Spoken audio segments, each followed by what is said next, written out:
तो चहलतानी नौकरी पहमहू। तो ये भैया लोग ढेर दिन अपना बाबूजी के होटल में खा लेहनी या पी लेहनी। अब हम सोचतानी कि चलल जा बाहर 2-4 गो रुपया कमाई जाई तबे नु घर परिवार चली। हाँ नु आ जान जाई भैया लोग कि हमार एकदम सबसे छोटा परिवार बा। एगो हम बानी, एगो हमार मेहरारू बिया आ 6 गो लइका 7 गो लइकिनी।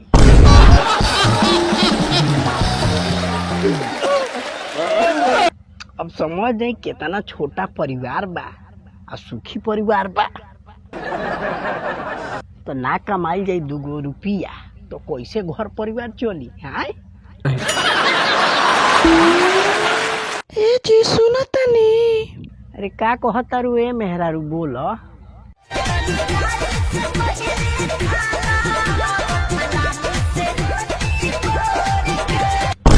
अरे दादा रे दादा, वो ठलाली से रोटी बोर के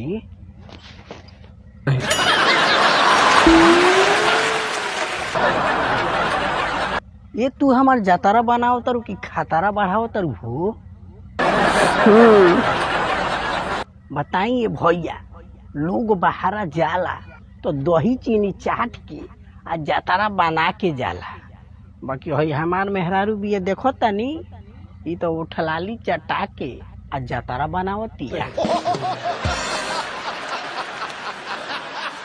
अब रउए लो बताई लो उठलाली जो भी चटाई तो जातारा बने की खातारा बढ़ी। अगर भुलाइलो एक बेर जे उठलाली के स्वाद मिल गइल हूँ तो बाहर जाए के कैंसिले हो जाई। का बताई ये भैया लो जब से ई खेसारी भैया के गाना सुनले बिया नु पगलाइल बिया। हाँ अरे 6 महीना पहले ही से कहतिया कि राजा जी जब रउआ बाहर जाएम नु तो हम उठलाली से जातारा बनाए। अब देख ली हमरो मेहरारू के कैसन अजीबो सपना बा। हम तो इतने कहब कि ये मेहरारू दही चीनी बा तो लिया वा मुँह मीठा करा दो। और माने तू का चाहतारू कि ट्रेनिया मिस हो जाओ। एगो तो बड़ा मुश्किल से कमाए जाए खातिर तैयार भइल बानी आ तू एमे काहे के लक्षणा लगावो तारू।